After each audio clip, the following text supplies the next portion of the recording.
Hey everybody, I'm Greg Sowell, and this is Why Am I, a podcast where I talk to interesting people and try and trace a path to where they find themselves today. My guests this go around are Ben and Kyle of the band Mountainhead. This brotherly duo has what they describe as a psychedelic sound that's always evolving. That description not only fits their music, but definitely also fits the men themselves. We start with a DMT experience in a public park, move to talking about how the self is the biggest unused resource, and then talk about changing habits. These fellas are deep thinkers for sure, and it's going to take me some time to dissect everything we talked about. At any rate, I hope you enjoy this chat with Mountainhead. Ben and Kyle of Mountainhead, thank you for joining me on the Why Am I podcast. Thanks for having us, Greg, man. Thanks for having us. Absolutely. You guys, I would say that we warmed you up, but I think you guys came in hot. Yeah. Oh, yeah. You can already tell that we haven't had lunch yet, so because of what we were ordering, you know? Yeah. Well, I never said the fantasy restaurant was fast. I just, it has everything, but it takes a little while. That's all. Makes sense, you know? That's a fair trade. Yeah. Absolutely. All right. So the premise here is you and I are, where were we? We're at the Wilton Cheese. Is it the cheese factory or what do you guys? It's a factory, yeah. It is a Cheese factory. All right. We're waiting in line. The guy at the front's paying in pennies. So it's going to take us a minute. So we're talking, I'm telling you who I am, and I'm boring. So we get done with that really quick. And now it's your turn to reciprocate. So Ben and Kyle, who are you guys? Oof. That really depends from the vantage point that question's being asked from. It's like the Zoolander scene where he's trying to find out who he is.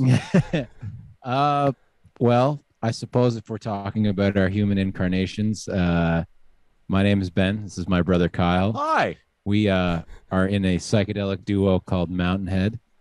And we were in other bands prior to this. We toured around all of Canada. And yeah, how did Mountainhead get its start, I wonder? Well, we were coming back from a tour across Canada, and we really weren't that stoked on the music we were playing. Kyle and I kind of looked at each other and we're like, this really just isn't checking all the boxes that we want to check. So we're playing like the Wiggles music. We had a final show of the tour, and it was in Toronto, and a drummer that we were working with at the time called us, and he had just recently been in Colombia for a bunch of months hanging out with indigenous tribes, and he let us know that a Mayan shaman that he has done several ceremonies with was going to be in town, aka the main vein is in town. Okay. And he highly recommended we do a ceremony with the main vein, and we said, but of course. Well, what else are we going to do after this concert? We've got a whole full day ahead of us here. Yeah, so we played the show, and at the Vision of the Shaman, we did not have any sex, no drugs, no rock and roll. Well, we did rock and roll. Was no, allowed. But he said no sex, no drugs, no alcohol, and only vegetarian meals prior. So we did that. Okay. And the next day, when the ceremony was to take place, we showed up at an apartment in the Danforth in Toronto, which is in the East End, pretty far in the East End. And a nice young lady opened up the door, and it kind of felt eerie, a little bit like meeting the Oracle from the Matrix. That scene was heavy influenced by what was going on. Yeah. Sure. So we went in, and we were just sitting around, and we were kind of looking around the apartment being like, where's this fucking shaman? What are we going to? And the door opens. I thought they were upstairs somewhere in the apartment, but the door opens, and in walks Drew, our drummer, and the shaman and Maestro. And Drew kind of had a little bit of a woe-begotten look on his face, like slightly scared, slightly sad. And he looked at us and said, well, guys, I guess there's just some things I'm going to have to accept. And we're like, oh, great. We're next in line for this ride. Next time on the roller coaster. And so we sat with the shaman for a bit, and he said, all right, guys, let's go. And we start walking down. Again, we're in Toronto, and we take a little turn. He finds some feathers on the ground and says, hey, the spirits are with us. And he puts the feathers in each of our hair. And so if we weren't sticking out like sore thumbs already, we really were now. And we walk into this dog park in the Danforth in Toronto, and there's just fucking people and dogs everywhere, just absolutely packed. So Kyle and I are looking at each other, getting slightly anxious, being like, he must have a place deep, dark in this park, nowhere near anybody where we're about to do this ceremony, because we were indeed about to smoke DMT, which, if you know anything about DMT, is one of the, if not the strongest psychedelic on the planet, and induces very, very, very intense visuals. And so we took about 10 steps into this park, and he goes right up here. And then the anxiety ramped up to about 1,000,000%. You're like, okay, so we are doing this in front of all these people. All right. So I sat at the base of a pine tree, and the shaman came over to me, and he put a blanket over my head, and he came under the blanket, and he pulled out this little pipe that had like golden crystals on the end of it. And he just said, just inhale this slowly. And when I tell you to go, do it. And I was like, okay. So I'm sitting there just slowly inhaling on this glass pipe. And he goes, it's time. So I go, and as soon as I did that, I had the strongest feeling of deja vu I've ever had in my life. I kind of felt like I was like fading back into my brain. And I was like, oh, I dreamt this last night.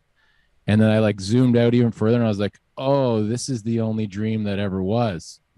And then in that time, a very high pitched, almost mechanic, like started to build to a very insane intensity inside me. And my body started to go like this. I started to like tense up. And then I finally hit a point of, I guess you could call it rapture or escape or breakthrough. And it kind of popped. And I remember all the tension leaving my body. And I just kind of hung there. And there I was spinning in the center of, I don't know. Je ne sais the craziest, most bizarre, most beautiful, most elaborate landscape of shapes and geometric patterns and sounds that I had never, in colors I'd never seen, heard, or been a part of before. And just your average Tuesday. Your average Tuesday. So spun around there for about 10 minutes and went through the whole experience. It felt like I died and lived 1,000,000 times. And then I came back down, opened my eyes, and there I was in the dog park again. And I let out a very good laugh. And then Kyle was up. So then we shifted because we were sitting in a triangle. And so Kyle sat at the pine tree. Yep. Pretty much the same thing happened to me. I did the whole big tension and then released it all. But the funny thing is the shaman was like behind us, and he has this, what is this thing called? Dreidel-ish or spinning something, and his hand was going like this, and he's going whoosh, whoosh, whoosh. And when he's doing that, standing straight up again, like I can feel that he's there the whole time. Like he just says, like, don't worry about it, just go, I'll remember you. Beforehand, that makes no sense before you smoke it, but when you're in the kind of space, it does make sense. Like I could feel like, oh, I've got a tether. If I, you know what I mean, he's holding space or whatever the hell, whatever he's doing, I can feel it. It was really bizarre, but pendulum, that's what it was. Pendulum, yeah, that's what he's spinning. But anyway, we all come down, have a good laugh, and just being like, because that's basically the only thing you can do when like that experience is every single experience that ever could be all at once. So it's just the most intense thing that could ever possibly be.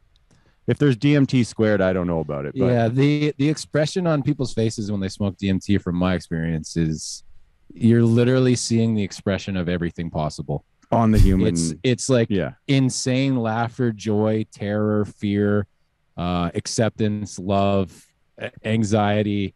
It looks like an exorcism. The whole experience of all at once. Yeah, it's basically what DMT is, or what I would call it is everything at once for the next 10 minutes. Yeah. Well, I mean, time is irrelevant at that point. But anyway, we come down, and this like dog comes up to the three of us and like licks us all in the face. And we're like, hey, buddy. And the shaman's like, this is a good sign. The dogs are the keepers of this realm. We're like, okay.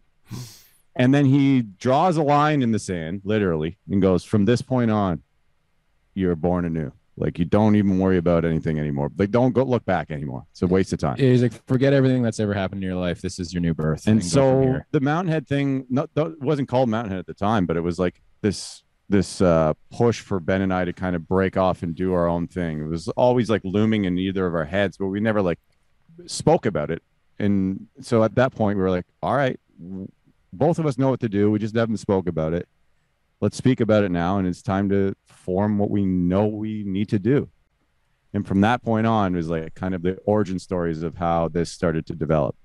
And we essentially quit our own band at Yeah. the time because we were in a 5-piece, and we realized that putting more people between Kyle and I was just diluting the potency of what we were putting out, because maybe Kyle and I always wrote together, and then he got another songwriter in the band, and either it's going in a way you don't like it, or like you're like, oh, we got to toss this person a song even though the song might not be but it was best. just like noise in between Ben and I, distortion, where we could both have the clear signal. It's like, okay, where it's like, yeah, we always knew what we needed to do, but we were, for whatever reason, surrounded by other people that were holding it back, so we just eliminated the setback, and we're able to get a whole lot more done and be a whole lot more fulfilled by just working with each other. yeah. And that experience kind of solidified it, where it was like we were like dancing, like, I don't know, and then it was like, no, this is for sure. It's like, quit with this doubting and I don't know horse shit, and just go and do what you know you can do. Yeah. Anyway. Like, feelings are going to be hurt no matter what. There's never going to be a good time to do this, so just do it. Well, musically, are you guys usually pretty aligned? For sure. Yeah. And that was another thing, is like where we were going with the music and where the rest of the band was going wasn't necessarily lining up. And even for us, like we always kind of make the joke that like in old bands we were kind of driving the car looking in the rear view mirror instead of out of the windshield, because we were, huge 60s and early 70s fans. We were only listening to, Bob Dylan and the Grateful Dead and Van Morrison and like all this stuff from back then. And we loved it so much that like, our past iterations were very like Allman Brothers sounding or Grateful Dead sounding, and all that stuff's great. And I love it. but it's already been done. It's already been done, and the future doesn't get created unless you create it. So, it was interesting to have our heads literally look through the windshield. Yeah. And at the start, Quit it with the past. And make music that we would have never fathomed making. If you told me 3 years ago or 4 years ago I'd have gold teeth right now and all this music out that sounded like this, I wouldn't believe you at all. So it was like, it's kind of one of those situations where you find everything you need and it's lurking in the place you dare not want to enter. Yeah, which is like the present moment. It's like all this outfit, the music all came together by just paying attention to now and people be like, I like this, or like one guy was smiled at us at a concert and he had a mouthful of gold, and it's like we're kind of joking about that, and there it is. It's like we got to go ask him, and then he hooks us up with his guy, and it's like now the adventure's just rolling. We're just like paying attention each day, being like, I wonder what's going to happen next. So that's kind of wild. So describe because this is like mostly an audio format, right? Some people watch the video and everything, but how would you describe your look that you guys have? Well, we're in full-on Canadian tuxedo, which is denim on denim. Denim, but it's black. Yeah, and gold. See, the color scheme of everything we're doing is black and gold. Black and gold. So, when we got this made, we made sure the stitching was gold. Yep. We got black hats with some gold accents. We got gold teeth. All this was Toronto guys that custom make all this stuff, which are real creative dudes. Coupe de Tete, Via Piana custom denim. Shout out to those guys. And we just kind of, and our guitars are black and gold as well. We started knowing that black and gold was the color scheme we were going to communicate, but we didn't. All this stuff kind of came together on the path as we were going. In the doing. Yeah. Like it didn't come at once. It like came in pieces. Okay. And we didn't on really the journey. Think about it. Yeah. We didn't think about it. We didn't ruminate about it. It's just like the way I can like make a metaphor about it is like, as we decided to cut our own path, it's like you're hacking away the stuff with the machete, and you get to a point where it's like really overgrown, and you're like, I think there's a trail up there, and like you'll get these little sprinkles of like, yeah, this is the route to go, right, as you keep going. And again, it's just like getting that head off of like, if it thinks it knows, it's in the past, right? Because that's the only way. It only knows from things that happened in the past. So it's like you got to be comfortable and okay with not knowing at all times. Like, I don't know, and it's like, but now you're open to a whole bunch of other possibilities that you've closed off if you're like, I know already. Yeah, that's the mind is a son of a bitch like that, because it wants to just settle in for survival. It makes sense, but there is no settling really. Like your mind can't just lie down. It's always going. Yet, like Kyle's saying, it's mostly referring to the past or the future, which are imaginary. Right. So keeping that in check, and especially within ourselves, it just like Kyle's saying, being comfortable with not knowing and not, like all discovery throughout humanity was found by stepping into the unknown, not knowing. You can't like if I now I can with my phone, it'll tell me how to get somewhere. But like when they were charting their first voyage into the ocean, like they're not like, oh yeah, you come up here, there's the West Indies, and you come around, and they're like there's monsters everywhere. Yeah, there, for sure. They're trying to get around the Kraken. Yeah, exactly. Which in their head, right? But it's like that's what happens when we face the unknown. We face our imagination, and it's always throwing the terrors at you. Oh no, what's in there? You know, the way you describe it reminds me of something a fella I talked to named Peter Krask was telling me. He said that like sometimes the art you make is smarter than you are, so you just have to trust it because it's gonna lead you where it wants you to go. I mean, is that that's amazing? That's a great way to put it. That's exactly it. Yeah.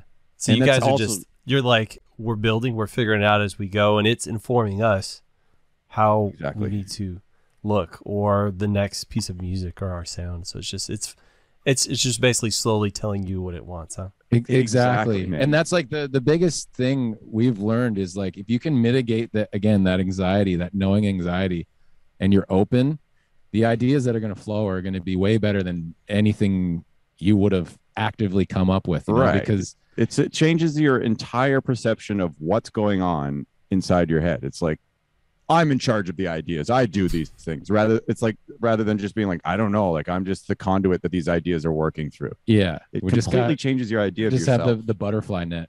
Yeah. Grabbing those ideas coming by. Yeah. Because we don't know where thoughts come from. Let's get serious. So so it's like, well, how that's me. It's like, okay, you're just saying that. Like you don't know where this is coming from. Not at all. Yeah. I mean, I love the idea of that, like we are imperfect chemical machines. And to be honest, like what I eat for breakfast changes the way I think or the way I feel. Right. So it's, everything's altering consciousness. Yeah. Fast and loose. Right. Exactly, man. I could shout out to Motorhead. So I'm curious, is this your first, was that your first experience with like hallucinogen or DMT to that effect? Or were you guys pretty straight laced beforehand? We were, first experience with actual DMT, yeah, but we had been venturing down the rabbit hole for quite some time. Started with the weed, that horrible gateway drug. Gateway drug. Straight and have a great time, and then all of a sudden you're the best foods you've ever had, like the menu today, or even better. And then the curiosity just kind of led us to like, what's this mushrooms all about? I'm reading a lot of trip reports about aliens. Like, what the hell is this? Yeah, and I mean, we started listening to the Doors too when we were right. The music starts coming. You start listening to Alan Watts or Ram Dass or Tim Leary or whoever it is. All these '60s guys again, like this, because there's something going on in the '60s which made it so attractive too. It's like, what the hell are all these like young kids almost threw the whole establishment over? What the hell is that about? Yeah, so we've always been pretty respectful of any of that stuff too, like a couple of mushroom trips that you thought we were just goofing around, and then all of reality goes away. You're like, I thought that I was just fucking around here. This isn't around anymore. There's nothing to laugh about anymore. But we kind of learned over the years how to use these things to our advantage and how to use them properly and respect them properly, and by just getting whomped by them. Like that's just by being goofy idiots and going in there and being like, whoa. Okay. Yeah, and but I think in the future it's going to become much more popular. Absolutely. And I think it's a real solution to when used properly in the right mindset and the right set and setting. I think people can really meet themselves for the first time, Absolutely. or meet the present moment for the first time without all the fucking words in between them and just being here now. And I think. As this mental health stuff gets more and more out of control, it's all from a spinning cultural machine. It has nothing to do with nature. It has nothing to do with who you are. It has everything to do with using a very poor mirror as a reflection. Exactly. Because that's what culture is. It's a horrendous mirror. And when you use it to reflect, boy, are you going to have exactly. Some distorted thoughts about it. That's interesting. You say culture is a mirror, because I feel like I'm like an outsider looking at it and just being confused by it sometimes. Like it doesn't feel reflective of me or the way I think or feel most of the time. Well, that's good to stay away from that, to try to think that. Yeah. When that's the whole thing is, I think, like something we say a lot is the self is the biggest unclaimed resource on the planet. And I think the more people can start to be with themselves and actually like have confidence in themselves, and I don't not try to run away from themselves at all times. That's what like nervous energy is. Then it quiets the whole cultural game down. Because to me, like you're saying, like the cultural game to me is almost non-existent, because I participate in it very little, other than like playing shows and doing like those, you know, those basic functions. But as a collection, it is a reflection of where the head's at, or where the majority of the heads are at. And you know, and the psychedelic is like the mirror, is using nature as your mirror. It's and like our the furthest back system we can get to. Like I don't know what's below nature in the hierarchy of things. Yeah, and it's again, Bob, I should say. Nature doesn't care about the fucking silly little human side game we're playing, which, you know, the silly human side game wants you to believe that that's the main game. That's the only game in town. It's all a fantasy, you know, because if some extreme natural disaster or some aliens showed up, we ain't going to be too concerned about the bottom line of profits for Nestle Co. You know, Nestle, whoever it is, no one's going to be too concerned about their profits if it's now a matter of survival for the entire human race. Yeah, exactly. So it's kind of funny where the game only persists if things are okay. Yeah, you know, something you were talking about like sparked a memory. Like I'm just a conglomeration of memories of things other people have said, but they were talking about using like either hallucinogens, psychedelics, or like MDMA, stuff like that. They were saying that like that stuff is the key to like unlock your mind, right? Like it unlocks it and helps you push through. The trick is some people get hooked on the key, and that's where they fail. Yes, is that exactly it? This is even cooler because we have a lyric in the song Gaslight, and it's these keys open doors that you don't have to use anymore. And it's exactly that concept where it's like, this will give you the key into the door of yourself. Yeah. But you are already there. Everything that room is already there in your brain. Like it's just showing you like, you didn't know you could go in this room, did you? You didn't know there was a room here, did you? And that exactly what you're saying is a popular thing where people will get hooked on something, no matter what it is, whether it's MDMA, cheeseburgers or yoga. Like whatever it showed you is great. But as Alan Watts would say, when you get the message, hang up the phone. Because if you sit there and keep going, what?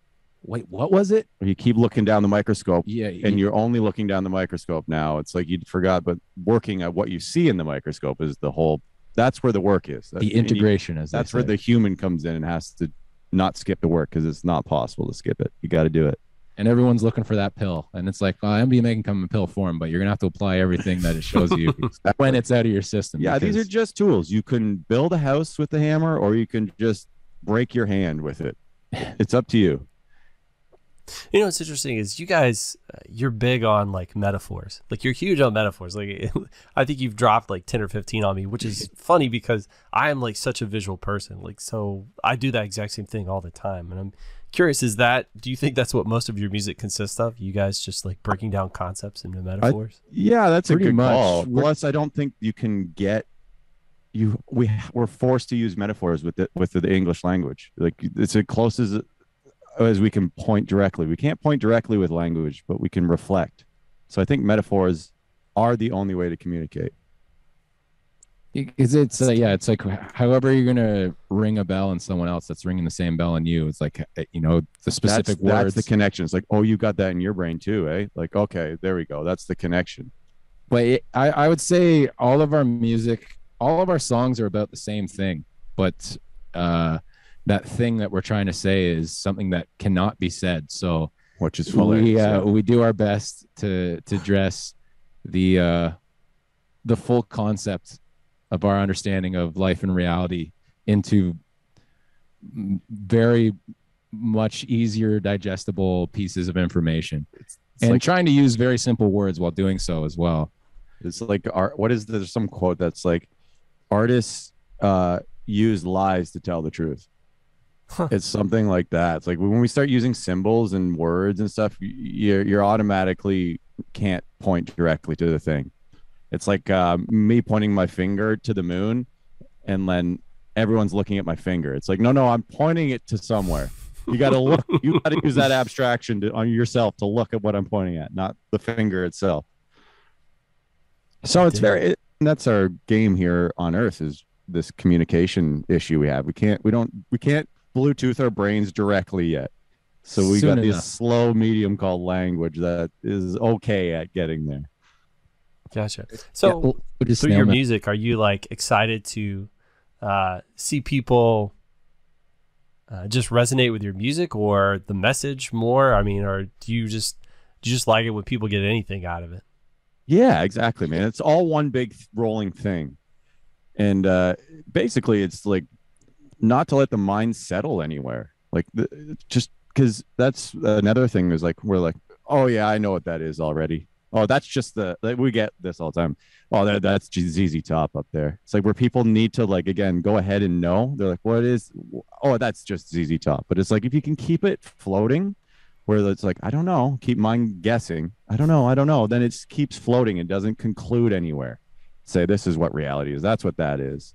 Yeah, because before the ZZ Top thing, we were Duck Dynasty. Right. Whatever was the pop. Yeah, whatever the whatever the guys pop, are doing. The pop memes were. Yeah. I was like, shit, man, I had this beard before that. That was cool even before that.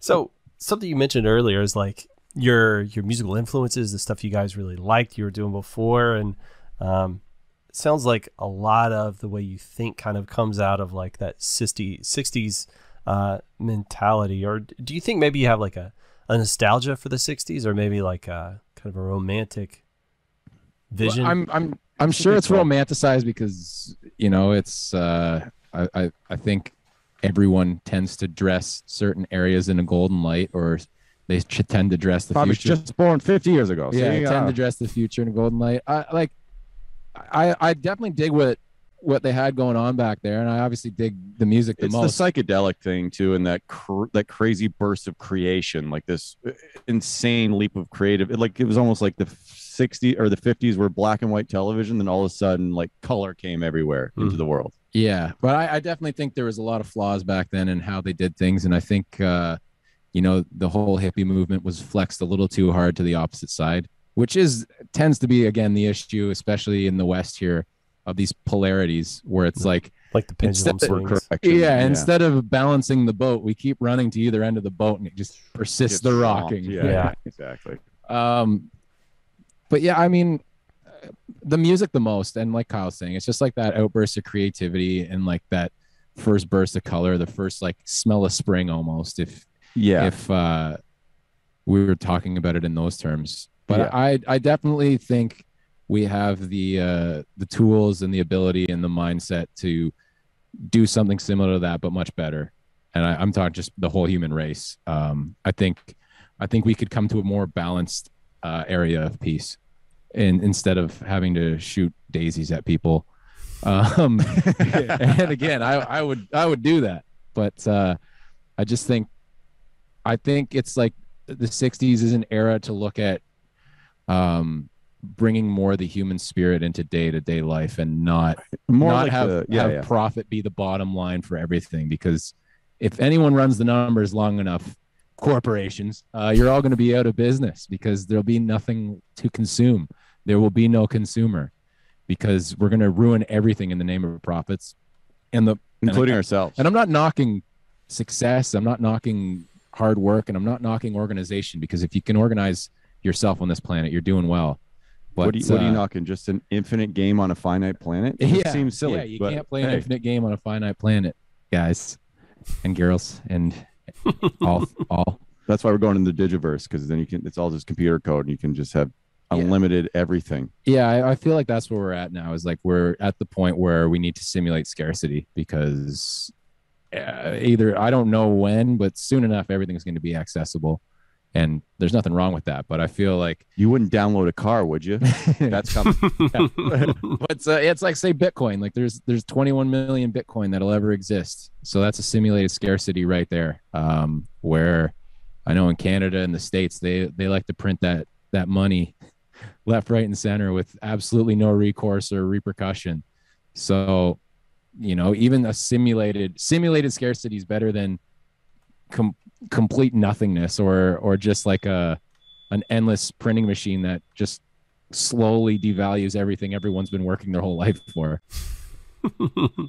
So the idea of everything all the time, doesn't necessarily appeal to. I've heard like they've done experiments with animals and stuff, and when they're given absolutely everything, there are no woes, that like the happiness level just plummets, right? You have to exactly, man. You have to have something to push against, to fight against. That's exactly it. You need the utopia thing is a cool idea, but it will be a disaster. It's like you need that struggle. Yeah, it's or boring. Like life game doesn't work anymore. Well, it is life. That's why I can get so like I can just sit here and shake my head, because it's like it seems like everyone's clamoring for life to be canceled. It's like you don't want no resistance. Exactly. In life. This is why we're here in the first place, to have some sort of resistance. And ice cream sundaes every hour on the hour forever. Yeah, like who wants that? And as to your point, like the animal's happiness going down, I think 100%. Again, going back to the mental health thing, that because our survival is so taken care of for the most part. I know this isn't a generalization for the whole globe, but say in North America, like for the most part, survival is pretty well taken care of. And because of this, the mind, which is a danger scanning machine, has no snakes to find in the grass. So therefore it's feedbacking on itself, and using words as the enemy. So the mental health is in such a dire position because there's no resistance. There's nothing to fight for. There's nothing to fight against. There's nothing to engage the mind, which is really what everyone's looking for, is to engage the mind. But because we have this like idea of like get rich and retire and do nothing, it's like no one's thought this one through to realize that that's actually a nightmare. Like I was saying, the utopia is a nightmare. There is no infinite smile. I mean, there is behind the whole thing, but not when we're playing humanity. Yeah, we're in the duality game. Like you got to balance both sides here. And like your brain will reward you when you've done something. So it's got its own dopamine kick.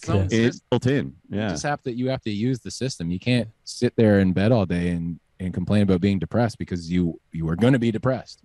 Yeah. Well, I mean, for me, it was kind of like case in point. Like when you look at like billionaires, like Bill Gates or Buffett or whatever, it's like they are incredibly rich, more than any one human could ever spend in a lifetime. But what do they keep doing? They keep finding challenges for themselves and pushing themselves, because it's like money's not the end game, right? No, not at all. Everyone's confused here about that, for sure. It's the money is something that comes in the wake of the doing.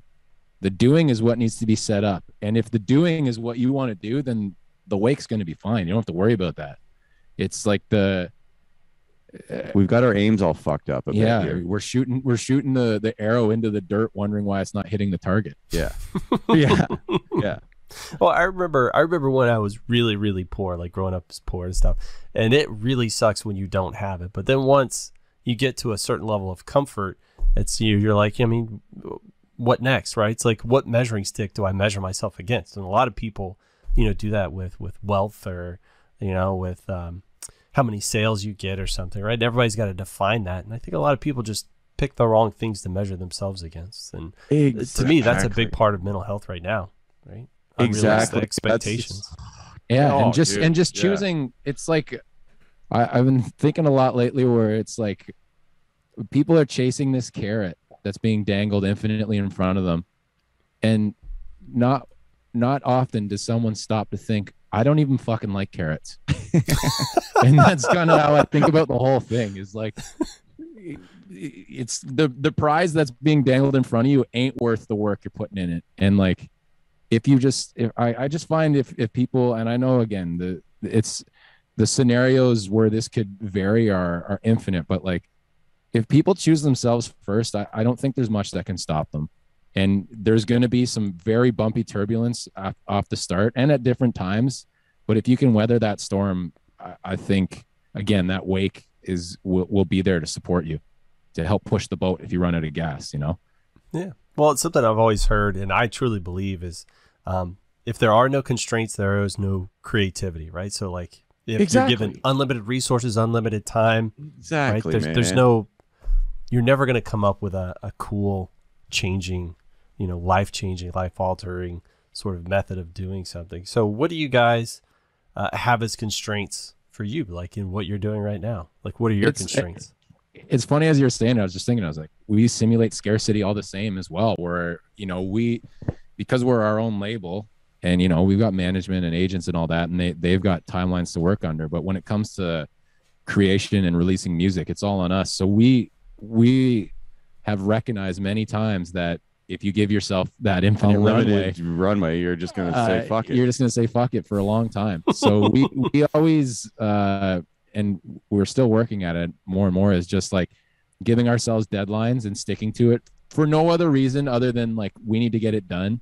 And we'll make sure that we don't even try to backdoor ourselves, being like, well, you guys made up the fucking deadline, so it doesn't really matter. Yeah. Like, hard disciplining yourself, man, because you want to be a sneaky fucker, even around yourself. Like, yeah, fuck that guy. And then fuck off. It is helpful with Kyle and I because we kind of tie each other in, because you know we both have to show up, and if I can't give myself the excuse, I can give myself the excuse to be like, well, Kyle's there.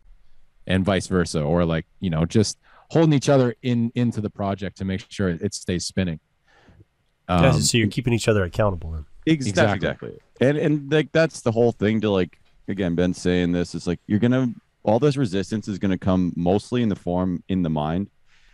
And like to mitigate all that horse shit, the one thing you can do is just consistently show up. Yeah. No matter what you're feeling or what you're thinking or what horseshit resistance is coming, your job is to show the fuck up consistently. And that's how you create a life. Yeah. Consistently every day, the thing you want to be. Do it every day. Your life is just habits. You can form into anything you want. Yeah. It's literally like the apps on your phone. You can delete them. You can add them. You cannot use them. This is also a good if you want to scare the shit out of yourself, or the psychedelic will do it too. Is it gets you when your apps are shaking? You know, it gets your nervous system shaking. Here's where you reprogram. What do you want on and off? Do you want a new app? Do you want to delete some apps? Yeah. What do you do it now? Do it now when you're sensitive. Yeah. Well, what would you? I mean, that's interesting. So the idea of psychedelics kind of unlocking something. A lot of people are afraid of that stuff, right? So what would you recommend to people if they're not going to use a key to open that door? Okay, if they're going to try great to do it one. themselves? Yeah, meditation. This is so underrated, and once again, watch how squeamish and your mind wants to bail on the whole thing. Mind hates meditation. So, but if you keep working at it, you get more and more space between you and your mind. And you can start watching it and going, oh, here it goes again. But you need to do the work. Again, you cannot bypass this or intellectually think this. It's got to be done on the ground, experimentally and experientially. And you might get lucky because, you know, this whole thing can take a half a second to figure out or a gajillion lifetimes. Exactly. So I think everyone should sit down and meditate because, hey, you might be one of the lucky ones that pop right through nice and quick. Well, and just building the mind muscle, it's just like building biceps. It's the same thing. You're going to wake up and it's going to go, oh, I don't want to do this. But you'll notice the result. Don't you have to have lust for results? Just the work, simply the work without any expectations. Very hard to do, but that's where it's at. Yeah, meditation, yoga, another great one. Yeah. Stretching the body, pulling past tension out. There's a lot of tension stored up in the muscles. Mental and physical tension are tied together as well. You'll notice that if you sit and watch your mind a bit and then stretch and then watch it again, seeing how the mind has changed. And we've been pretty big into the breathing, Wim Hof, the cold exposure. We've been into that too. You know, for the cold exposure, we just do at the end of, if you're going to have a shower, at the end of it, turn it as cold as it can go.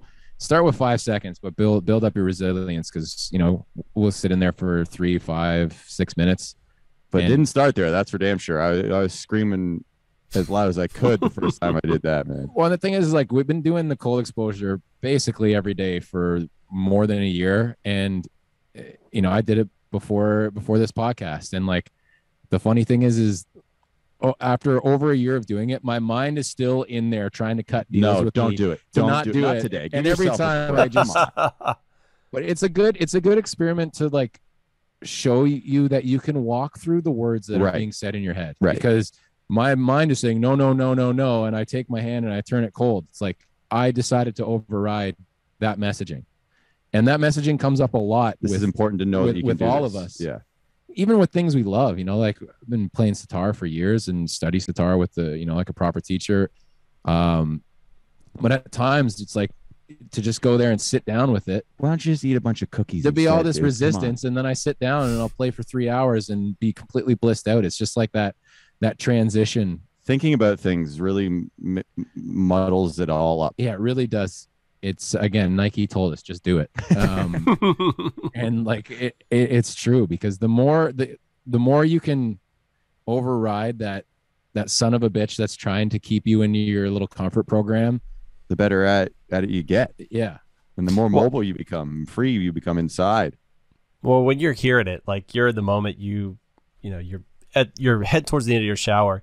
Does, like, in your head, this is the right thing, and there's a voice that says, yeah, but it would be so comfortable not to do that. So exactly. Do you actually know what the right thing is, and you're just like telling yourself to immediately do it?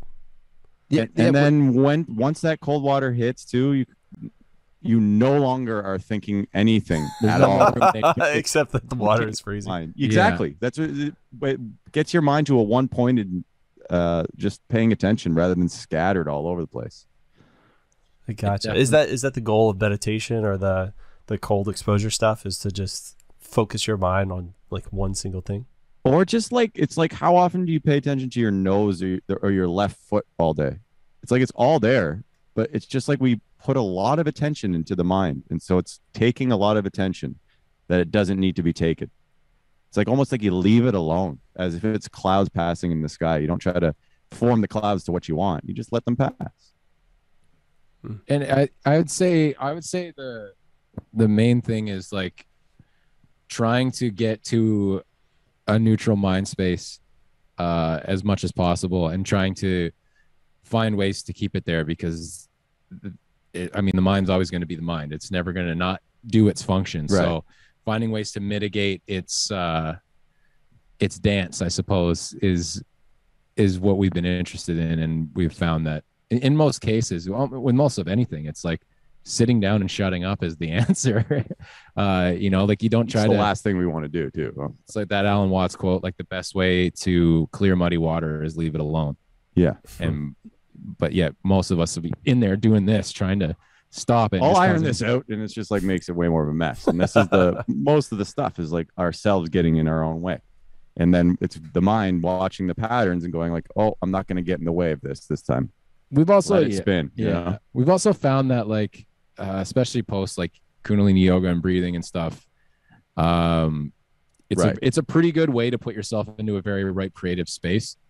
And like, I don't lean on it as similar to psychedelic spaces too. Like it's not obviously the exact same, but they're very similar mindsets. Yeah. Where the antenna is just wide open. Right. So I find, after we're done the whole yoga and breathing routine, just unconsciously spewing out, whether it's beatboxing a drum beat or singing melodies, or just like, even in the cold, like the amount of times in the cold, I'll just start like singing something or making sounds to obviously help distract myself a little bit from the cold. But a lot of it will be like, again, because the mind isn't placed anywhere, like something really rad will come up, and then the new game will be, okay, I got to keep singing this until the 3 or 4 minutes is done so I can record it on my phone. But just finding ways to induce creativity quicker and easier. And again, not leaning on them as tools, because I think especially with creativity, and like we were saying with keys, if you start to think that there's a certain recipe to make it happen each time, you're in big trouble. Right. There's things you can do to help, but as Kyle was saying, we've been getting pretty good at not lusting for results and doing things strictly for the sake of doing them, and not doing them because of X. Or because I don't like them, or I do like it, like preferences, all this like mind stuff getting in the way, complaining and judging about things that are happening. It's like, just let it happen. It's fine. And you're much more than any definition you'll ever give yourself. Right.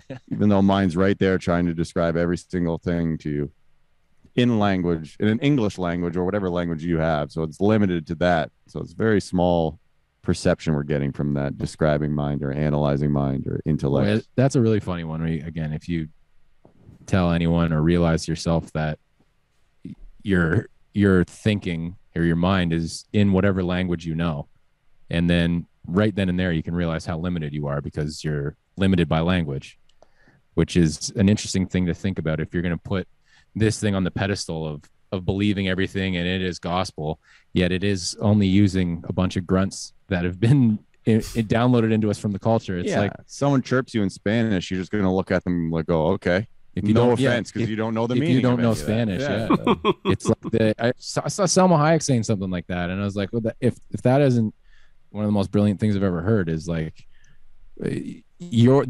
how you're applying these words to yourself is what's offending you, not the words or the delivery in itself. Because again, if someone says something to you that's extremely offensive in a language you don't understand, you're going to sit there blank slated going, cool. Yeah. or even in the same language, we have different definitions. So it's amazing that we can even communicate at all. Yeah. Like that's kind of blows my mind a bit that we were even getting anything across. Yeah. I had a moment the other day where there was somebody who just sounded like a regular redneck. And I saw him walk up and read a sign. They read it out loud. I was thinking, man, how crazy is that we can scribble some stuff on the side of something and then somebody else can come along and like truly understand the meaning of this? Or like, Stephen King can write a novel and it like actually makes you like afraid. Yeah, it's just no based kidding, on words on a page. Words. It's so crazy. Just hallucinating the whole time, right? Like in your head. It's like, what the? It's so bizarre, and that's one of the things. Again, I understand that there's many variables to living life out there, but when people get really in on like how shitty everything is and how fucked it all is, it's like stuff like that. Like you're just saying, true. Like, it's just like the scope of realization is so small because like, fuck, life is amazing. And there's so many little microcosms everywhere to show you that it's amazing. And the other thing is like, yeah, okay, there's some wars going on, but like the fact that like, say the three of us could walk out our front door and go for a walk around and probably for the most part, not be in fear that like another group of marauding humans is going to come kill us or beat us. Like, life has come so much further that like we're complaining about the lattes being our lattes a little too cold. Like, how about the fact that like we can all, for the most part, live life pretty safely and not like this isn't the 1500s where it was like kill for kill here, or like it's not like people are dying of dysentery or some or like groups of chimpanzees ripping each other to pieces. Like, we've come pretty far, and because we're just little brats, we don't sit there and smell the roses and realize that like, holy shit, like we've got it going on here. We've got it going on pretty good, because like, fuck, I was thinking about it one time on a flight. I was like, this whole flight is based on the trust of the pilot, like just trust in another human. And then I realized like, oh, that's this whole thing, all of culture, all of everything we're doing is based on like this like interconnected trust we have going around into billions of people. And when I think about it that way, it's quite a touching thing, because a lot happens and a lot gets done, and people's lives are much better because of trusting in morality. Yeah. All these unspoken rules that we follow, right? It's like, not to try and hurt somebody else, or try and be kind and things like that. It's awesome. And like the other thing too is like, we're still evolving and learning. I feel like there's some notion or some narcissism that we're done, or we've covered this project. We should know everything now. It's like, like I don't know who the motherfucker was that had to go eat all the different mushrooms to find out which ones would kill you, or which would kill you or give you superpowers. But we're still doing those trials now with various things, and I think again, if people had a little more humility and a little more appreciation for how far we've come, without getting too caught in the past, like fuck. But yeah, the thinking about it, like again, like that's for like the mushrooms are very helpful, just to seriously sit down and just marvel at anything. A speck of dust on the ground, for God's sake. You know what I mean? Yeah. Send you in tears. Yeah. Holy cow, this is wild. Yeah, the perspective is definitely a little lost these days. And I understand also that suffering's relative, but like, boy, oh boy, do we have it pretty well over here in the convenience store of the world. And it's, I mean, we could talk about it in a million different ways, a million different words, but like you're saying, I still think it just comes down to like the survival being way too taken care of now. And, there's a lot to be said that if you seek out discomfort willingly, that's another thing about it's very good for your brain than hiding from it or how it reacts when these things are thrust upon it because you have no resilience built up. Because discomfort and things you don't want are coming regardless. And if you run away from them, it makes it worse rather than voluntarily face it and work on that muscle. And then when they come, you're like, okay, I was ready for this. Yeah. I love the idea of seeking out discomfort because to me, like when I'm uncomfortable, that means I'm growing. You know what I mean? It's exactly. like me being better, me growing, me building my muscles, whatever it happens to be. It's never fun or, well, not necessarily fun, but it's never like easy or convenient. Yeah. No. Right? It's always painful in some way. Yeah. Yes. And it's like again, I'm going to keep going back to this fucking cold shower thing, but it's like, it's literally like that. Cause when you're in discomfort, it's like the cold water's hitting you. Like your nervous system's lit up, your eyes are open and you're paying a lot of attention because you're uncomfortable. And it's like, go, like, leave, get me out of here. And you can just like, no, it's okay. Life really turns on there. Yeah.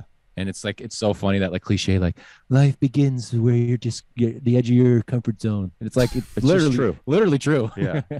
It's so true. And coming back to the mushrooms again, it's like every time you eat them, it's like you don't know what's going to happen. And you go through this whole, like you're putting yourself on the altar because you're like, oh my God, you get so afraid. And then you go through this whole process. But it's because you were so afraid and so scared and so unsure. And then you get the other side of the elastic snapping and you go, oh, it's okay. I forgot all this stuff. And you need that fear to make something feel real. That's how these two things opposing each other make reality itself happen. The fear turns into complete love. You know, it's like you need those things turning into each other, or you just are on a flat line, no heartbeat. The amount of times I've been scared and then done the dive anyway, I've just been howling laughing at myself. Yeah, you're scared. Once I got through the process, being like, what was that little kid going on about? Yeah. I don't know if it's today. I gotta wake up early tomorrow. I shouldn't. I tend to refer to my mind as Little Ben because I'm like getting to the point where I treat my interior dialogue as like a little child, basically, because I've learned time and time again where it's going to just well up and swell up and do the same old pattern. And the ones that are hilarious, again, especially is to come up on mushrooms or LSD or something. Well, it really rings you out because it does. You go through your whole checklist, and if you don't get past the checklist, you might get hung up spinning on something. But usually, once cruising altitude is reached, then I'm just laughing hysterically. Same with on an airplane, right? Yeah. You kind of feel weird on the way up. Your ears are popping. You're like, my stomach's kind of fucked. And then the seatbelt sign goes off, and you're like, okay, fuck, sweet. Now we're good. Yeah, and then you're like, what was going on about?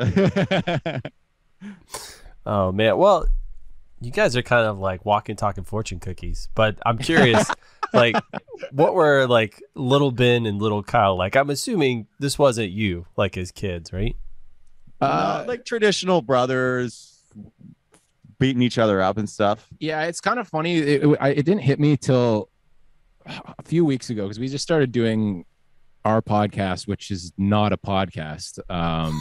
It's just us fucking around. Us fucking around. We got the idea that it would be funny to make a podcast where there is no podcast. So we post, like episode 4, it'll be episode 4 highlights. So it's just highlights, but there's no actual podcast. So we're giving you highlights of a podcast that never was. And it was one of those because it's very goofy where we just, we basically just get really stoned. We'll talk about a certain subject to tie some sort of legibility through it.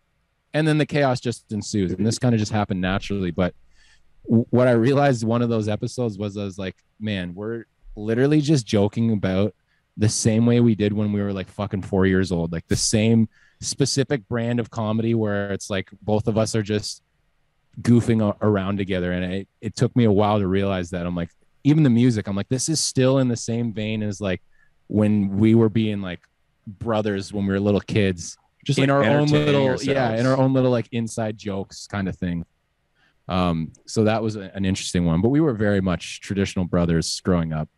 Kyle was older and he, we beat each other up a lot and made fun of each other a lot and bugged each other. And it wasn't until was it the Step Brothers moment? Yeah, it was pretty much we had one of those Step Brothers moments where even though we're real brothers, but we were in Fort McMurray working, and our parents were living out there at the time, and we went out to work for the summer, and we were just like sitting on the back deck, and we are kind of like, do you smoke weed? Because we'd both been away at like university or whatever, and he was like, yeah, do you smoke weed? And I was like, yeah. And we're like, let's get some weed. Do we just become best friends? Yeah, well, once we smoked weed, we did. And pretty much that, from that point on, the weed, the music, it all kind of started coagulated together. Yeah. Well, how about this alternate view of, I'm going to say, reality that you guys sort of, and I guess embody now? Like, when did that start to kind of like come into your consciousness? When did you? Because I've never met anybody like as kids that are like as introspective as you guys are right now, and just the way you think about things. So it's like, at what point did that migration or that metamorphosis start to happen? It's an odd one because it's similar. Have you ever eaten morning glory seeds? That one was insane. It's one of those things that, again, if I look back at it, I'm like, okay, it was kind of always there, but initially it was there in a way of like just not exactly doing what everyone else was doing, and kind of like taking a piss out of things that were pretty serious, and never being disrespectful, but like, say, even just at school, it was like, way more apt to disrupt in a way that I thought was more real than what we were sitting there learning about. But that exactly, and I think that's at least an issue that I have, is like, so I tend to treat reality too serious sometimes, and I start getting the tension right here and walking around like this, and it's just not true. And again, it's not disrespecting everything around either. But it's just like having a lighter time with reality, and like having fun. Like, it's more just being like a kid again, remembering that the bodies grew up, but like inside, the mental thing is like, we're just having fun with like creating things. We're being kids. It's and like a big one, honestly. Like, as silly as this will sound, is like, we had a mushroom trip when we were pretty young. I mean, not super young. I was probably 18 or something. But in that trip, I got to a space where I didn't need to breathe anymore to I'm done with this, to be alive, or at least so I thought. And through that experiment, I kind of had the experience of all, which made me realize that like this whole thing is just a little bit of a play, and that that we are all one thing is true. It's like if the universe or God is an octopus, or whatever you want to call it, then everything in creation is a tentacle off of that octopus. And it's only an illusion thinking that there's separation there. And language is creating that separation, by the way. And like, it was kind of just like that kind of information being downloaded and being like, what the fuck? I thought I was just goofing on a weekend. Like, all of a sudden you getting this, right? Yeah, like, and getting hit with like, oh yeah, everything that ever happened is exactly as you wanted it. And also, you are the programmer of said reality. So you should start to embody the program you want to, and stop blaming other people, because it's not about that at all. It's you tricking yourself. Yeah, you tricking yourself and giving all your power away and saying that, again, there's the son of a bitch. Yeah, I knew it. It's just like it's hard to say any of this stuff because it's all so like hooey wooey, but like it would just like, again, reclaiming the self, like understanding who I was, what I wanted to do, and how to do it. And how to do it was just showing up and sucking for a long time and looking like an idiot, and that's okay. Like, that's, again, the beginner's mind. You're going to be a fool, but that's the step. You're on the steps to the master's mind. You have to go through that. You have to be, it's like, again, all this hubris getting out. So getting all this like monkey territorial stuff out, like or like lessened in the head, so you can start thinking freer and stop identifying with territory, whether it be physical or mental, and wasting time defending that all the time. Your opinions, your thoughts on this and that. You're just sitting there wasting energy defending horse shit. Yeah, it's like stop claiming habits as personality traits. That's just how I am. I'm just a mean, dirty, no good son of a bitch. That's just me. Yeah. Oh, It's God. like Yeah, I hate it when I hear people say that stuff because honestly, I'm not the same person I was 5 years ago, or Exactly. I'm not the same person I was 5 months ago. Exactly. It's you got to all be paying modular. attention to see that you're dynamically moving through life. Most people are like, "That's me," and that's it. It's like, well, I think reality. sometimes you have to choose to change, right? You have to embrace Yeah. it and be open to it. You're right, man. You're right, man. Openness, I would also say the keys or the tools, amazing for openness, and amazing for like not permanent, but like it's very good at eliminating the wall company in the head, the one that just keeps building walls up and trapping things inside. Like humility and whatever it is that I just said prior are the stepping And short-term memory and short-term memory. But it's like, it's just being humble and being less grippy with everything and being less like stop staking down who you are and what you believe in, because again, you're saying all these things. You got to like watch the language, because you're saying it to somebody else or yourself, and it's building up a story inside your head, and that's the story you're living in. Yeah. So that's what I mean about language, building these boundaries between you and whatever else you want to call it. Well, how do you feel about when people put labels on themselves? Like, I am, I am a father, a mother, I'm a firefighter, I'm a teacher. Like, to me, that feels restrictive. Like, I mean, 100%. And that's cool. People, it lowers their anxiety about like who and what they are, so they don't have to think about it anymore. But again, especially like roles in companies, the classic hierarchies, and now, you got to treat the director really, really good, because it's like, and you forget to treat them as a human first, that's what we are first. Yeah. That's the first one. If you're going to put there, I wouldn't put director of maintenance first, or whatever the hell it is. Yeah. Like human being, remember that? And we start forgetting to treat each other like humans, and we start treating each other like title roles or titles. We start treating each other like words. Exactly. So This is the whole bizarre. This is the whole issue we're having as a culture, period, is we're taking words for reality, and we don't know that it's not. Try to sit on the word chair. Like or try to eat the word sandwich. You're going to be starving. Yeah. And it's so tricky, but so simple. Right. But I think just to add on what Kyle was saying, like the roles and stuff, it's like everything is cool so long as it's not possessing you. And it's like, you wonder why they call possessions. Like, it's like everyone's knows someone who, like, you go to a friend's house and they've got plastic on the furniture, or like the dog's not allowed on a certain part of the floor, or this, that, and the other. And it's like, reality is not for living, by the way. It's like, so this chair is to be looked at then. Yeah. Okay. You are fully possessed by this chair, whatever it is.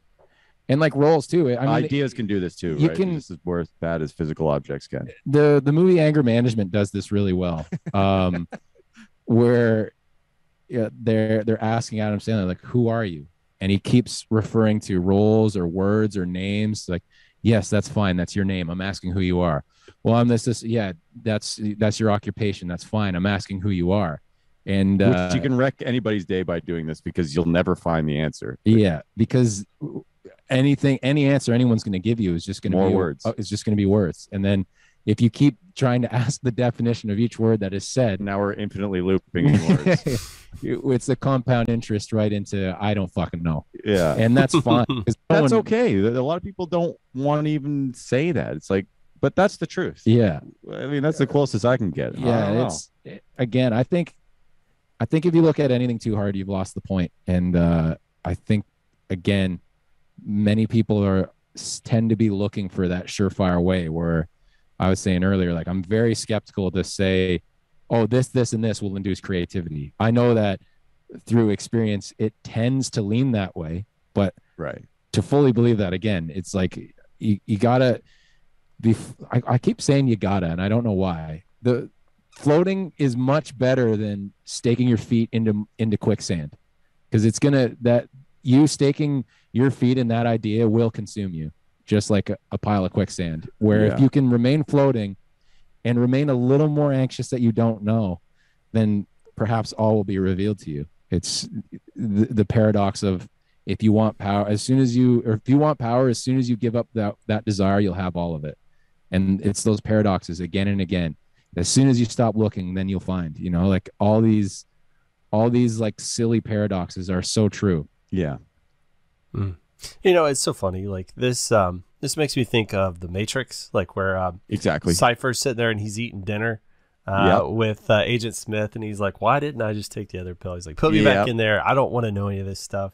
Like, because I was wondering, somebody who is like trapped in those loops, trapped in those routines, if they were to hear you talk about, like, but I don't know if it would be terrifying for them or freeing for them to think about it. It's like, it makes me wonder would they want to be just like, put me back in the Matrix. I don't want to think about this. Well, I've definitely had that thought a few times. Damn sure, because like, hit me on the head with a tack hammer. I don't want to know this shit anymore. Ignorance is bliss thing, right? Yeah. It's I think it comes with the exact set of frustrations on its own. Yeah, and it's confusing because you don't know why this keeps happening to you. Yeah, it's pretty much equal either way. But I think a main thing we're kind of saying, and it seems to get told to fuck off a lot, is like, well, yeah, if you're more responsible for yourself and are able to then compound that responsibility, you'll responsible yourself right out of that fucking hole you're in. Yeah. And it's you can organize your way to chaos by organizing, by understanding it yourself.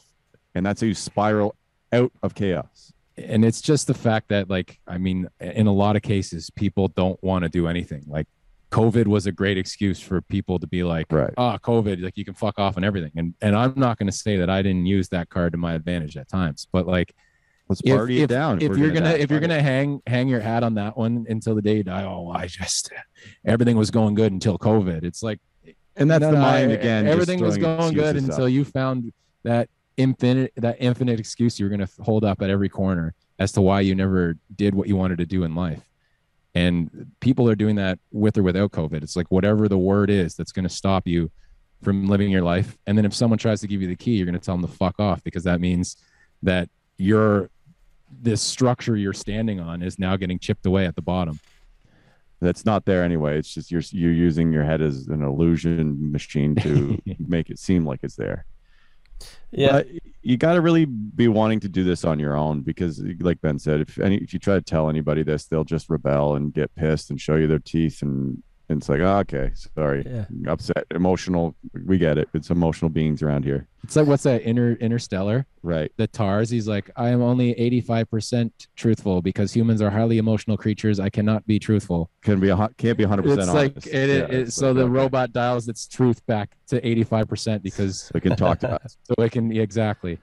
And that's a concerning thing for the future, because AI and robots, I don't think they're going to see too much use for emotion. So and as our species tends to be getting more and more irrationally emotional, I don't know if it's the solution is chip us up or what. I don't know. I don't know where it goes. Yeah, we're going to be turning into the new Intel chips. So, like, use those humans and compress them into chips. Yeah.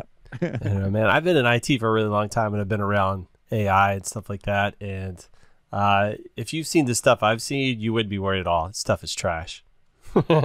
It's far overhyped for its capabilities. I have no idea about it. I'm sure there's certain aspects of it that are probably amazing, but the stuff I interact with is like, this is crap. This is such trash. First opinion I've heard of that. I love it, actually. I'm enjoying hearing this. He comes up for like Sloth as Goonies as the new AI. Hey, you guys! Is that all I can do? Yes.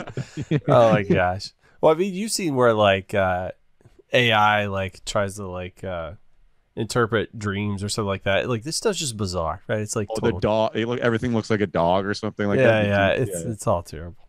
But something you were talking about, you're talking about how people are using like COVID as an excuse, like why I can't do something. But I've also heard people say like, like, for example, like growing up, I always wanted to do this thing, but my parents wouldn't let me. Well, it's like, now that you've identified the problem, you're not a child under their house anymore.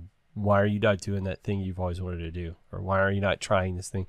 It's like people will identify, and you know what? Maybe at the time it truly was a roadblock for them, but they identify it now, and it's like, dude, that speed bump is so far in the past you can't even see it anymore. Why are you like stuck on it?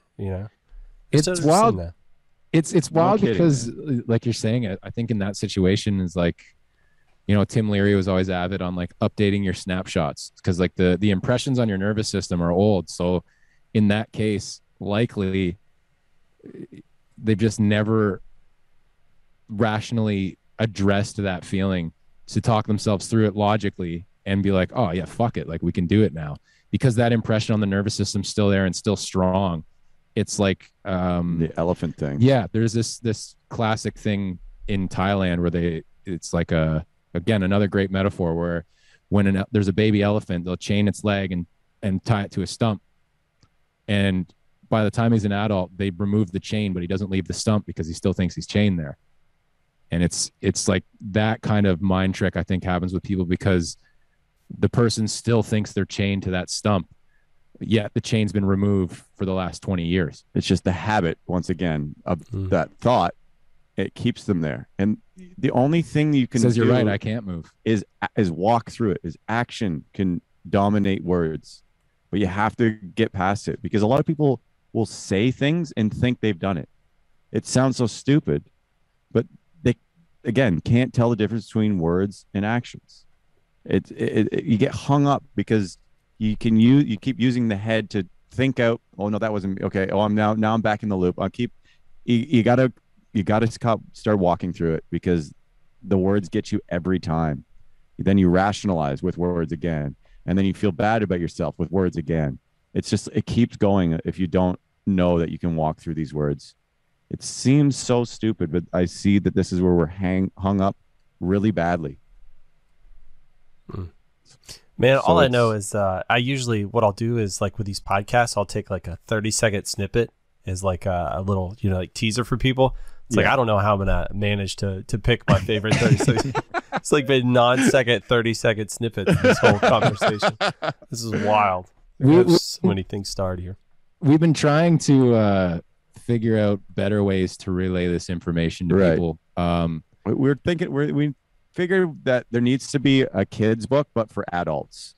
Like, like Hop on Pop. Like, this is like a basic one. Like, welcome to Earth. You never figured out how to use your whole equipment here. Yeah, like here's a brochure. Children's user manual for the equipment we're born with. Yeah. And not that we know how to use all of it too well, but it's like, here's some tips that we've found that work, and here's why. If you find something else works better, use that. I know for me, it's so funny. Like, I am definitely not nearly as enlightened as you guys or as introspective.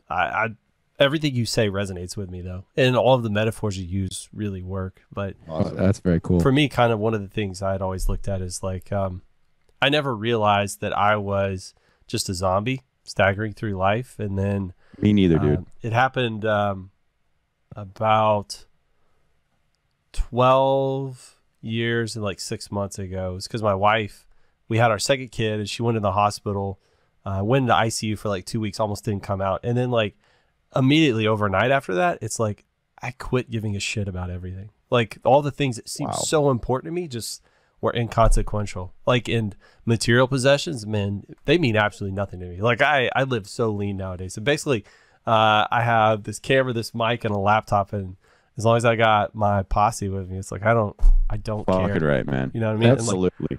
Like for me, that was a really unfortunate way to kind of wake up and then just see all these other zombies staggering around me.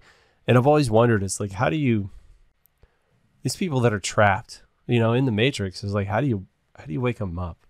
Yeah, exactly. That's been right. We've been trying to figure this one out for a long time because most people that get a little too outwardly about this end up getting knocked off. There's some shut him up. Some pretty good examples of the past of people who were sounding the alarm about this subject. It's just like wild that this is under wraps to me. What? It literally is the hell? The Bill Hicks thing. Hey, shut him up. We have a lot of money invested in this ride. Yeah.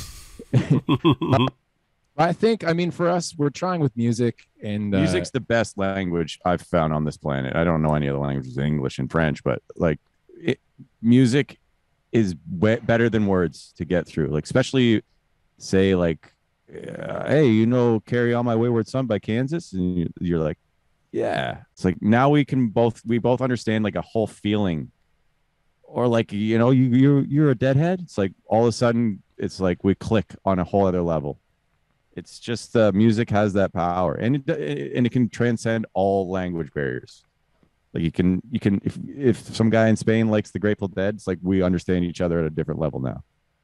They'll trust each other on a different Exactly. level too, yeah. Exactly. Yeah, it's like the first song we released was "We Stole Your Head," and that whole song is about what we've been talking about this whole time, and it's again about like reclaiming the self and stop letting your head get stolen by every fucking thing that comes on the TV and the news and on your social media stream and what your friend says you should do, because it's like that head is bobbing, just waiting for thieves, just floating in the wind, waiting to be stolen. And there's thieves everywhere. And like the whole irony is what we're saying in the song is like, yeah, we'll steal your head, but we'll give it back to you. We're not going to take it and fucking cram it full of shitty products. We're just borrowing it for a moment, which would be the moment of the song. Well, when you guys are going to come up with a song like that, do you come up with kind of the concept of what you want to do first and then flesh it out, or like how does that inspiration usually hit you? Same thing with everything else, man. We roll with it. Like the song is telling us what to do, and it's coming out of nowhere. Like that's the coolest thing about creativity. It's something from nothing. Literally, you're just like, what the hell is this? Yeah, like that song in particular, I can remember we had finished up a gig, and it wasn't a Mountain Head gig, and Kyle still had his bass plugged in when we were packing up, and he just went don't, and I was like, what the fuck is that? He's like, I don't know. I was like, okay, let's record that. So we voice noted that on the phone, and then when we came back and recorded that riff, that kind of started Mountain Head, because you know we played it out and we threw the verse in, and then I can remember I was sitting literally like right here, and we were just looping it back and forth, and I started playing the guitar, and I started going and we just sat there and we listened to it, and then literally it's like Timberland said this too, and I know exactly what he's saying because this is how we do it. He's like, I'll let the speakers tell me what needs to happen, and you're sitting there listening to and it's just like silently, we stole your head, we stole your head. And then as soon as you say that line out loud, we're like, that's the raddest fucking right. That's going in. And then like stuff like that just kind of happens where you just sit there and listen to it, and it'll literally play back, like we're saying, what it needs. It'll play back the melody. There's been many times when I'm coming up with guitar leads, I'm just listening to the song, and it'll just play in my head, or you'll hear like a little mistake in the song, and you'll be like, oh, like it'll inform you, and you're like, yep, there it is. It's like it's hard to just listening and paying attention is vital. It's hard to take life, but like for creative pursuits, that's all you need to do is be paying attention and grabbing things in the air, and then organizing them and cooking them up. It's just like, and it's like it's hard to even like take credit for it, because like it literally just shows up. Like I don't know music we put out as Mountain Head for sure has there been like preconceived at all, or any like active pursuit after something in it. It's all just kind of showed up and danced through at certain points, and none of it's been too much of a struggle either. Any song that's a struggle we usually abandon, because what we'll do when we're creating a bunch of stuff is we'll write up into the chorus. Like we'll go, you know, intro, verse, pre-chorus, chorus, and then by the time that's done, we'll decide if it's good enough to finish. Because we won't inspired by it, like we can keep pushing the momentum with it, or it's just like, nah, this is dead in the water. Yeah, and we won't force ourselves to finish something, or if we're not super stoked on it, we'll just abandon it, because it's like, again, why are we gonna push a fucking square up a hill? And we got Darcy Yates, our producer. He comes over and is like, that's dog shit. That's good. Dog shit. Good. Okay. Thanks, man. His involvement is just like making sure that we haven't gone completely insane or gone way off the track. Because there's even times where like we'll troll him, because basically when we're making songs, we'll send him over like a pack of 7 or 6 or something. Check out this song. It's about car horns. Sometimes we'll sneak one in there that's clearly a joke, but he won't know it, and he'd be like, oh, dudes, like he'll think that we we've completely derailed the whole project. Well, And what for- happens when he absolutely loves one of those joke songs? That hasn't happened yet, man, but I bet you it's gonna. Like, Then the joke is or, right back yeah. on us, and we'll sit there and arduously record it and release it, pay ourselves for it. Oh man. Well, I'm trying to picture you cats out on tour, going around doing shows and stuff, and I'm assuming afterwards you guys actually like get to interact with your fans, with the crowd that's there and stuff like that. What does that mean for you guys, like the human connection piece, actually like getting to see people in real life, you know? It's the best. I mean, especially coming off of like The COVID. yeah, like at the start of 2020, like we were on a super hot tear, and we had just, the Wu-Tang thing had just happened, and our songs were getting a bunch of love, and we were just teeing up our first radio single, and like shows were selling out. We had, I think in April alone, like we had like 15 shows or something, so we were just really stepping on it. And then when that all kind of got canceled out, it was okay, it was fine, but the thing that sucked the most was fucking doing live streams. Oh god. And like sitting there playing a show, looking at this camera, looking at this webcam, Right. and then like you got to run over and maybe type something in the set. It was just so disheartening because, like, again, I love the pursuit of the song, and the pursuit of creation is my favorite thing, but playing shows is also right up there with it. And playing like, shows to actual people. humans as well, because the reciprocation that happens, the circle that happens between audience and performance is unbeatable, and you can't recreate it through a webcam. You can't recreate it through watching it on YouTube. Like, it has to happen there. And especially for like, we're an indie band, like starting to fill up rooms and people singing our songs is it's definitely touching, and it's awesome to be a part of. So it's been like, we've been only operating as a semicircle for the last couple of years, and that's been kind of shitty, but it's been good. We're getting out and doing some shows. We got one on Friday. We're going to LA in June to play a show, and so we got our work visas for the States, so we'll be hopefully we're cruising around Texas, in and out. Yeah, fuck, we've been not so jokingly been thinking about moving to Texas quite a bit lately, especially as Ontario got more sketchy. Plenty of room, brother. Yeah. The great nation of Texas. Yeah, fucking. What area of Texas do you live in? I live in this place called College Station, so it's kind of an hour and a half from. I mean, in Texas, we do everything by like time it takes to get there. So I'm about an hour and a half from Austin, an hour and a half from Houston. Unreal. But I was gonna say, if you guys were walking the streets in Austin, you would just blend in. Like, yeah, you may look outlandish where you are, but Austin, you'd pretty well fit in. Yeah, it would just be the same dudes there. Yeah. We Maybe also a couple of extra looks. We get recommended to go to Venice when we were in LA because it was like, you guys won't look like the freaks there, that's for sure. I guess Venice is the freak show. I don't know. Well, something you were talking about, like being in front of a crowd. I was talking to this guy, Tim Wilson. He's like an Oxford professor, and he was talking about like when you're doing stuff, like like you're in front of a crowd and you can you move them, you change the way they feel and stuff. Like, he's like, you're being charismatic, and then he's later like breaking down charisma into like its Greek roots and stuff like that. And he was basically saying that it really comes down to respiration, and like the idea is you're breathing out like your creativity, and the audience is breathing you in.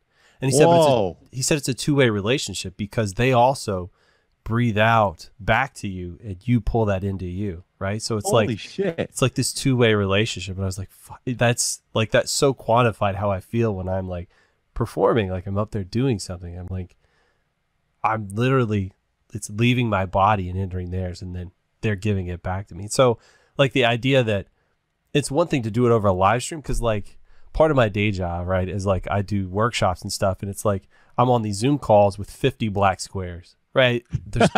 I'm just screaming into the void. There's nobody. There's no, exactly. Right? But when you do something in person, live, it's like I feel that connection to this other human. Like for sure, absolutely. It's like night and day, and like I can only like I know how it affects me. I can only imagine how it would affect like a musical performer, like that piece of it.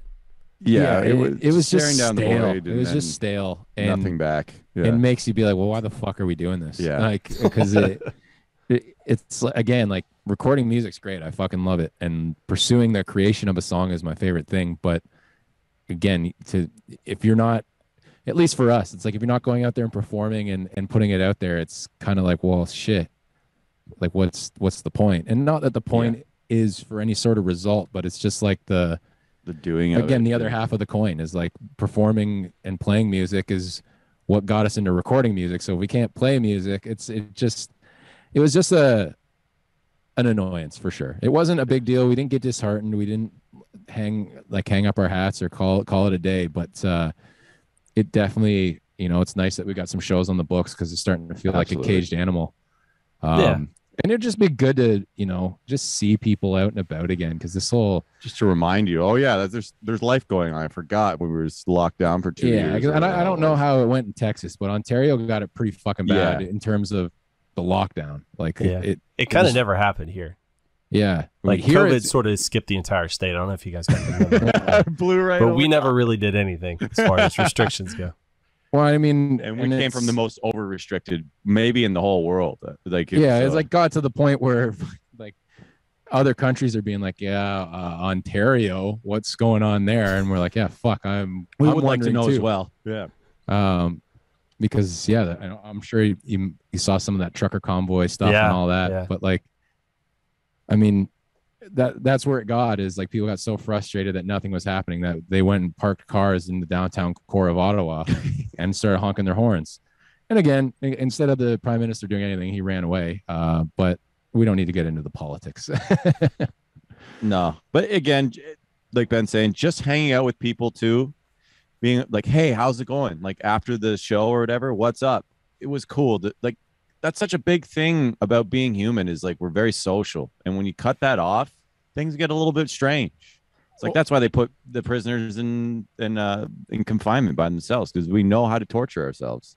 It's like put us by ourselves, we'll get tortured. Yeah, and I mean, we're such social animals. It's like like I was saying about the music. It's like people are going to start asking, what's the point if socialization and fun gets taken out of the equation? Because what are we that's doing the here? only fucking thing keeping people around is other people and leisure and release, not this like fucking stare at the wall. Again, I'm not aiming for the utopia, but the dystopia is not too fucking good either. Right? Where's the balance? Where's just the topia in the middle? Just like utopia. Yeah, I definitely know what you mean. Yeah, 100%. Like it affected everybody in all kinds of ways. It taught me a lot about myself. I didn't think I was as social a creature as I apparently am. Exactly. Yeah. It's like I thought I didn't like hanging out with people. Turns out it's not true at all. Yeah. I do think on the positive too, a lot of people got some good perspective off of COVID, and a lot of people like started doing what they really wanted to do. Or, we've had a lot of friends that, at the start of our endeavor, they were kind of like, what the fuck are you guys doing? And then have circled back around now being like, fuck, I wish I was doing something sick. Or doing what I wanted to do. Yeah. What were you like, again, we're dead at the end of the story here. There's no surprise there. So it's like, what is there really to lose? Yeah. About going for it? Some idea about yourself, fucking lose it. Yeah. Right. That we're dead at the end of the story. Yeah. That's a guarantee. Yeah. Well, as far as I can discern. I could dig it, man. Yeah. Like this thing you're enjoying now is going to stop. So. Yeah. And it's like, so the risk, is there even a risk? Like, you're gone anyway. So, like, you might as well go for whatever the hell it is you want to go for. Yeah. I can dig it, man. It's a finite time here. All right, shit. Well, the thing I try to do is be extremely respectful of people's time. You guys have given me way too much, man. I appreciate Greg you so was much. Awesome. So let me say a couple things. I started listening to your music, and because you were going to be a guest on the show, and honestly, I'd seen you from, shout out to Alex over at Social Animals Podcast. I saw you, and that's ultimately how you guys ended up coming over here. But that dude's legit. You should. I love it. I love his format, because it's like 8 questions, and you'd think you'd get repeats or it'd get stale, but brother, it's different every single time. Because everybody's got a different story, different journey. I love it, man. But, well, same with you, man. You yeah, got the unique twist too. yeah, Me, like it's ask so many cool ass Just, questions. like it's just cool as hell, man. Like love podcasting so much. Like it's just Creative conversations. and everyone doing them so far has been just the raddest motherfucker on the other end. So like, yeah, it's pretty. I mean, it's for me. Like I want human connection. Is like this is my best way of doing it. So I Awesome, super dig it. But I was gonna say, I was listening to your music, and at first I was like, nah, I don't think this is for me. And then, I mean, I'm still listening to it nonstop. I was like, God damn it. I don't know what it is, man. You guys like got inside my brain. And now it's like, yeah, this is, we stole your head, dude. this stuff is for me. This stuff is definitely, I was like, this is for me. This is all right. But Awesome. I had no expectation the conversation was going to go this direction. Like you guys are like so open and honest. And it's like nothing's off limits, man. I totally dig it. So, if people wanted to interact with you in whatever way you choose, whatever is your favorite, how would you have them do that? Where do you want them to go? What do you want them to look at? I'd say we're probably most active on Instagram which probably. is at Mountainhead. We have been doing the TikTok thing at Mountainhead. Don't know Music. what the hell we're doing, so you can go and check out that. And yeah, we got a website, mountainheadmusic.com. I mean, I don't know. Websites are kind of like business cards these days. Who uses them? Yeah. But Spotify, Facebook, Amazon, anywhere. Just type it in the internet, you'll find us. You'll see the hats and the teeth, and we'll be there. And just for the record out there, folks, we're not a synth rock band. These are guitars and the bass you're hearing, okay? And we're not Amish people. We don't know how to build barns at all. Yeah. So You're like Amish rappers. Yeah. That's how I would define it. Yeah. Your aesthetic. All right, man. Well, I'm going to click stop on all this stuff and thank you guys again, man. Greg, that was Thanks, fucking dude. That was a awesome, blast, dude. man. Thank you very much.